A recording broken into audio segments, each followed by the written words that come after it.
Welcome to The Romantic Side of Suspense with Sarah Hemmerker. In each episode, she'll talk with your favorite romantic suspense authors. They will take you behind the scenes of the writing process, giving excerpts from their writing, and share stories about their writing life. Home Team by Dave Pratt. Sam Anthem has always been a team player, leading his home team on secret missions around the world and chasing down bad guys for the U.S. government. But Sam has never had a place to call home or someone to go home to. Consuelo Zamora has been serving as a missionary nurse, but her work has led her to be forced to work with some South American drug lords in order to provide medicine for the common people. After being rescued by Sam and his home team, Consuelo settles into a new position in Olympia, Washington, to work with a community center there. But somehow, trouble always follows her, and Sam Anthem seems to always be nearby to save the day. When Sam is forced on a 2-month vacation, he's introduced to a former covert ops soldier turned pastor. But the vacation takes a turn when the home team comes under attack. As the team fights to stay alive against an unknown adversary, Sam begins to wonder if there's more to life than just the job. With his life on the line, Sam must decide between the job or his newfound faith and possible love. On this episode of The Romantic Side of Suspense, I'm talking with Dave Pratt, who's a native of most of the West Coast of the United States and now makes his home in Western Washington. He's a freelance writer and author of many articles and novels, and I'm really excited that we're going to get to talk about writing. So welcome to my show, Dave. Well, thank you very much. So as a freelance writer, you're talking to another freelance writer who's written hundreds and hundreds of articles. I don't even know how many. So what is your favorite type of article to write? I'm just curious. So when I've written articles in the past, I had a passion for horses. I did a lot of performance horse training as well as showing and rodeo types events. And I ended up writing a lot about that. I've published in like Western Horseman and Equus and some of the national magazines, a fair number of articles about that. But that sort of morphed. I ended up doing a lot of additional articles related to animals for some reason. My veterinary technician journals and things like this, where I was contracted to publish a series. And so kind of ended up going that way because I think I was drawn to writing articles where action dominates and where we could actually show rather than tell what we're after. And I think, especially in performance horse stuff, it came across as a natural passion and that active sort of voice. I love that active voice. So one of my favorite things to write about is the convenience store industry, funny enough, because I've been writing for one of their associations for years, and it's just a lot of fun because everyone goes to convenience stores. And I know a lot of the inside stuff. It's been fun to write kind of fun pieces like the history of Slurpees, things like that. Sure. But like you said, it's just sometimes you can find a topic or topics and just have a lot of fun with it. Always include them in your books too. Well, and I think a lot of my experience, I wrote a humor column for a weekly newspaper for about 2 years. And a lot of my experience came from trying to, pack 900 words with action and humor and stuff like you say, people can relate to. Everything from those commutes where people are eating their breakfast and putting on their makeup and trying to drive and do work at the same time. And there's a lot of humor to be found out there. So when we can write what we know, it really makes it fun and it really exercises me as a writer. I love it. Yeah. And it's such a different writing from fiction writing, because you need to tell the truth. Yeah. Oh yeah. Absolutely. I'm not making things up for the game. No, it's all true. But it's, but it is a different kind of writing. And I find that it can just be, use a different part of my brain, I feel like, actually, than the fiction writings. Did you have a hard time switching to writing fiction after writing nonfiction, or?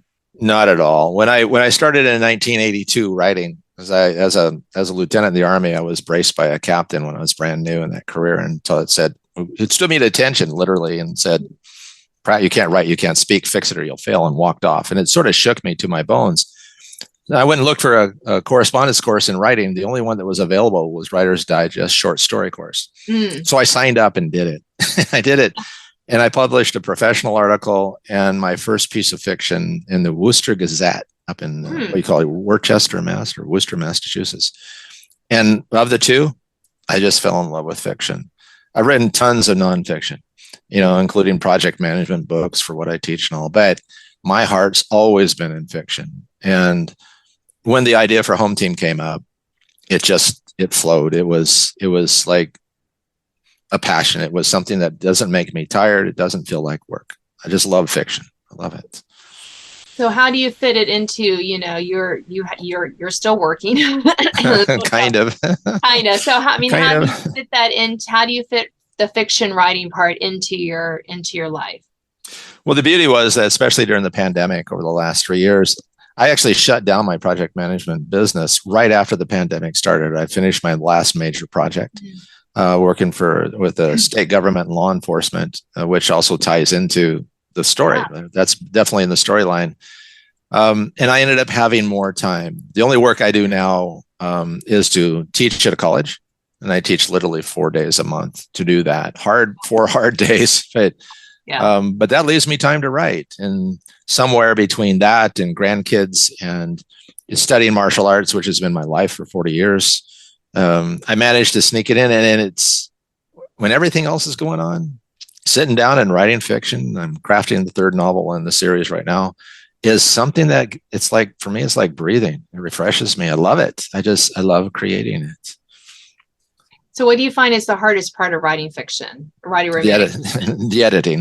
Right? The editing. Writing the first draft is passion and it's fun. And as so many other authors say, I feel absolutely free to write badly when I write the first edition of a novel. And then when I write anywhere from the 2nd through about the 7th edits, and then send it out to my beta readers. And I've got 3 or 4 that I use, and then get their comments back. It's work.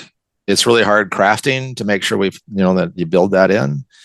And then it gets fun again on that last draft, that I send in. And then it's even more fun once it goes to the publisher's editor. I have a terrific editor who was so much fun to work with on this book. And Martin and I have this relationship where I find that he's generally right, when in the changes he wants to make. It's a better book. It's a better book after he's done. So I find the hard part is the editing, is going and back and being critical, asking the question of what doesn't need to be in there to tell the story, and so on. And I want an action-oriented 4 senses. Getting the senses involved book. And so that's the heavy lifting for me. Yeah. And I find that I like it if I can have a little more distance between when I finish my self edits and send it off to the editor, and when when I feel like it comes back too soon. This happens even in my freelance world where I'm like, I don't want to see it again for like a day or 2 or a week. What is this? Why is this in my inbox again? It's too soon, too close. I'm so with you, because in this book, we had to edit it over a period of about 3 months because of some other travel and so on that I was planning on doing after, close to near the far end of the pandemic. And we had to knock this book out, this editing process, in about 3 months. And so we did it in thirds. So he would edit a third and I would respond to it. So it was very rapid, like you're saying.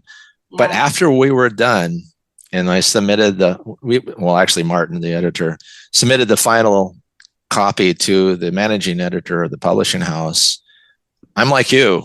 I was like, I needed to breathe. I didn't want to look at it for about another month. I wanted it to rest. And I found with my previous work, even on articles, I tend to not go back and look at them for some period of time, even after they're published. So I'm sort of like afraid that it never happened because it feels like it evolves.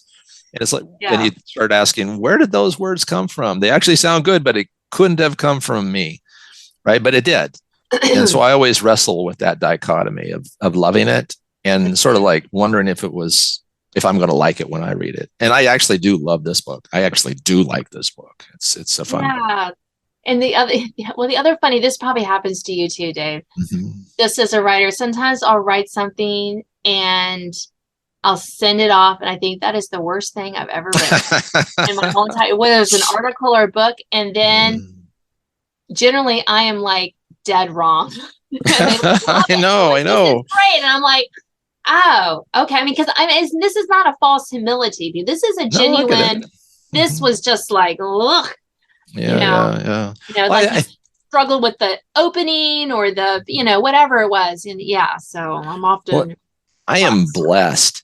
I learned early on from a woman who wrote Harlequin romances, she did like 80, Zelma did like 80 of them. And she said, the first thing you need to do is go find yourself some readers. Yeah. And if, regardless of what you think about it, there's a time to be done. And there's a time to ship it off to them. And if you can find people who don't love you too much to give you the truth, which I work at, then they will come back and confirm that it's okay, or you need to improve here. And if I can actually address that, their comments tend to be pretty darn good. And it gives me confidence to have included their comments in it.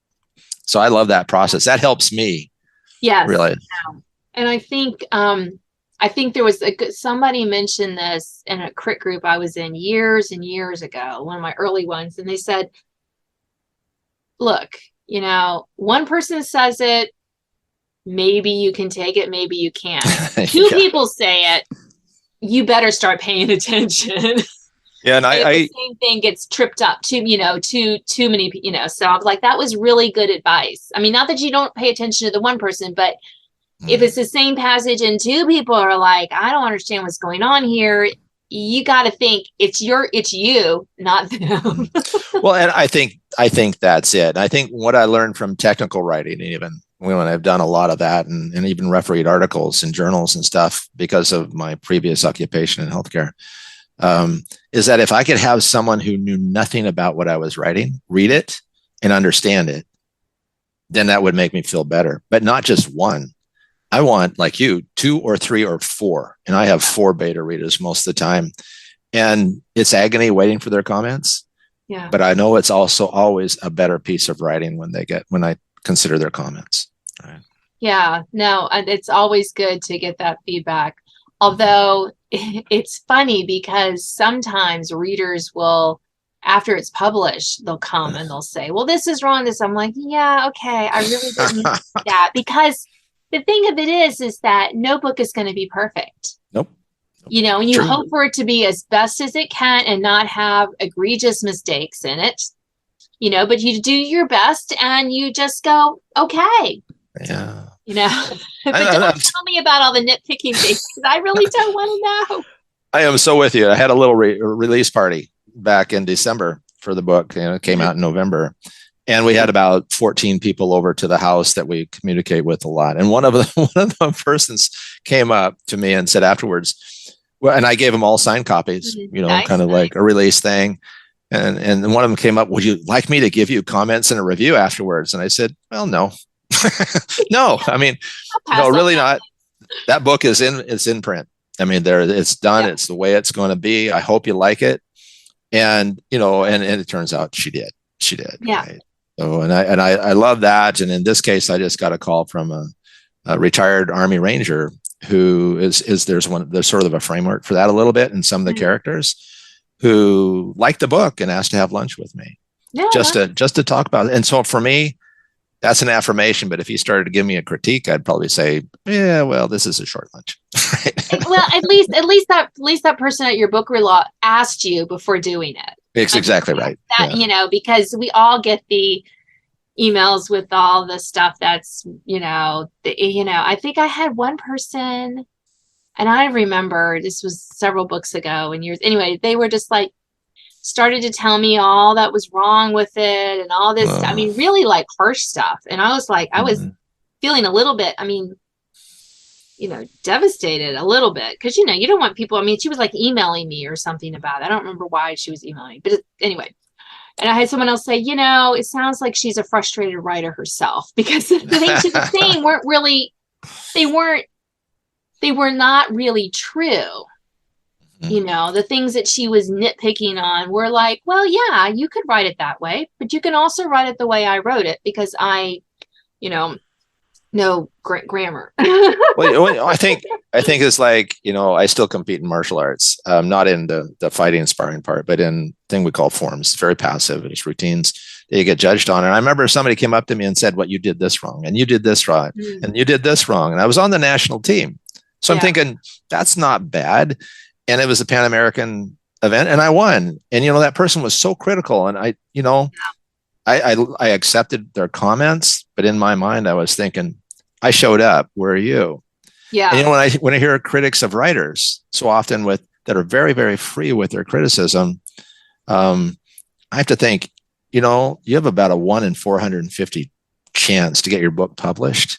That's the general statistics, and mine got there. So, for better or worse, I'm comfortable where it's at. Yeah. And thank you for your comments, because maybe there's even something I can learn from. Right. Maybe. Yeah. After you get some distance between you. Yeah, absolutely. Talk to me a month after the book comes out. Right? Exactly. Exactly. I don't want anything to do with it. Absolutely true.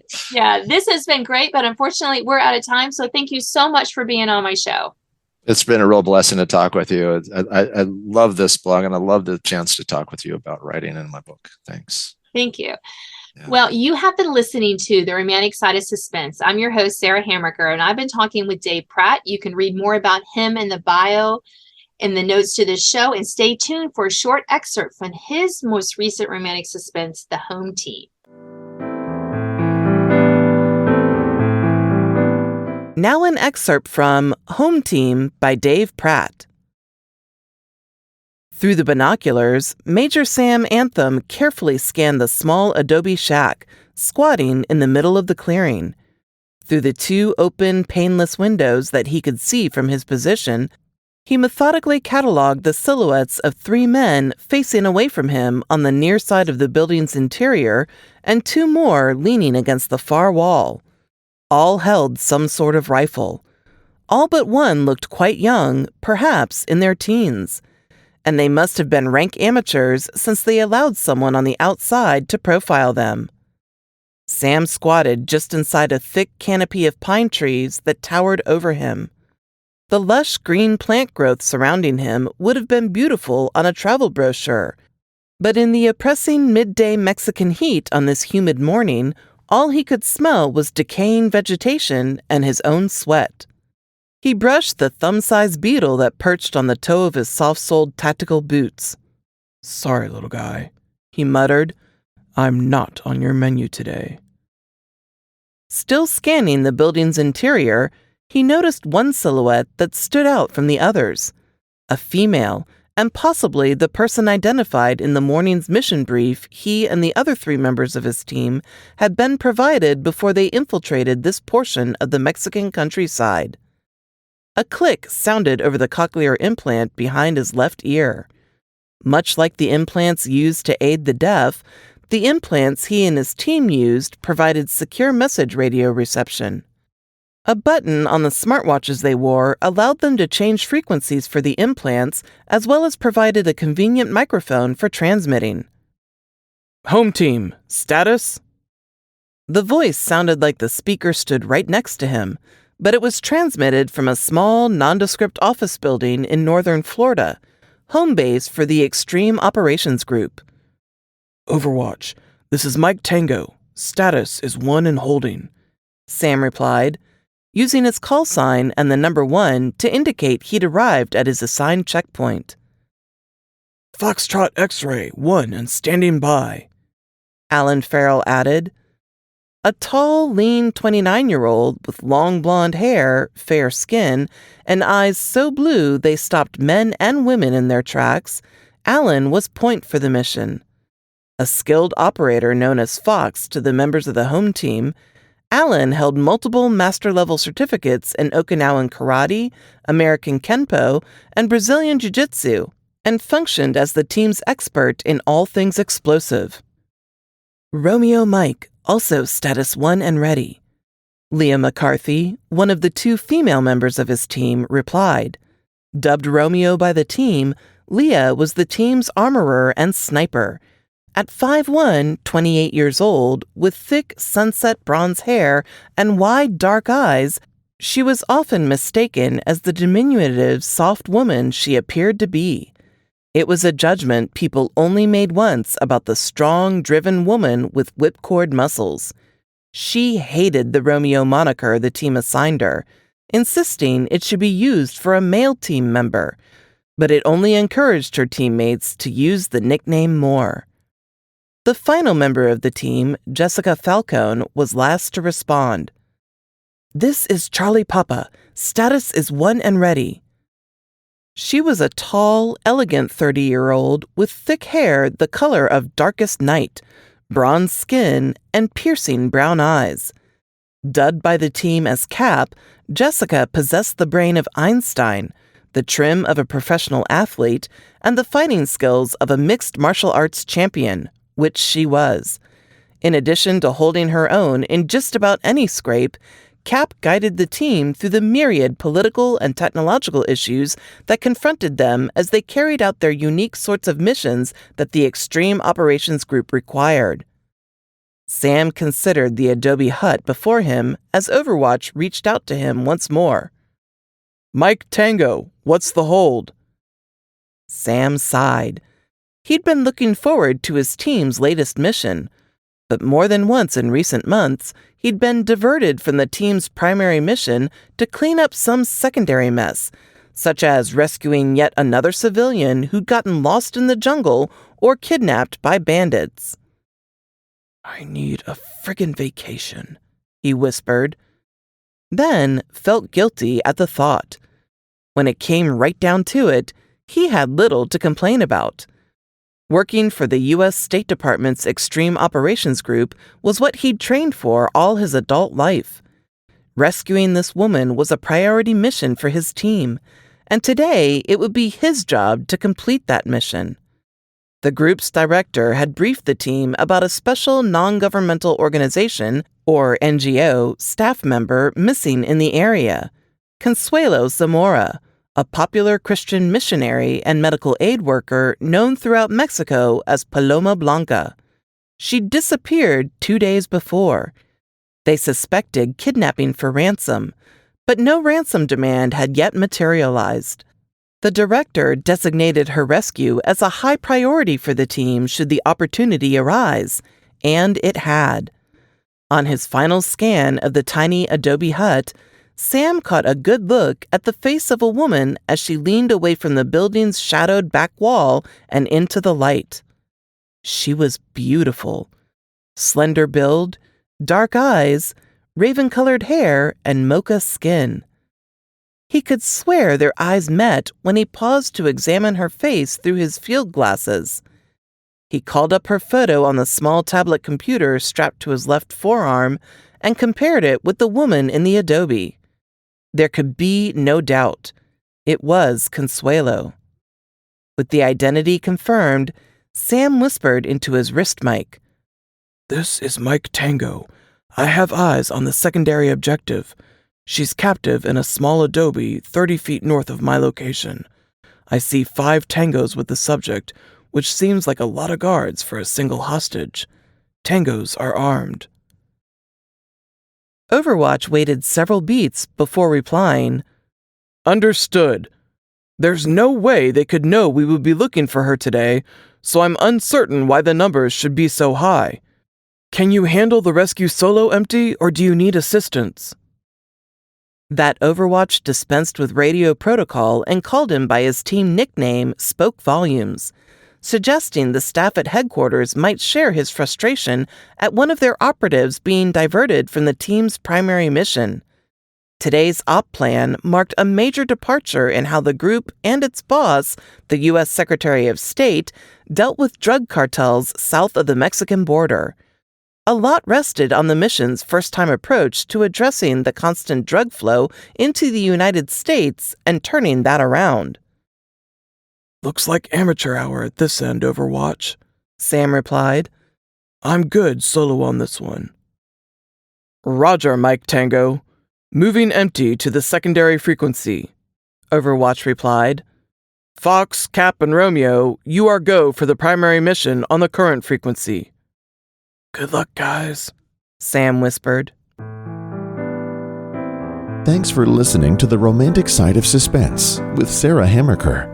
If you enjoyed this episode, please leave a review. You can sign up to receive notifications of upcoming podcasts and listen to previous editions at sarahhammerkerfiction.com.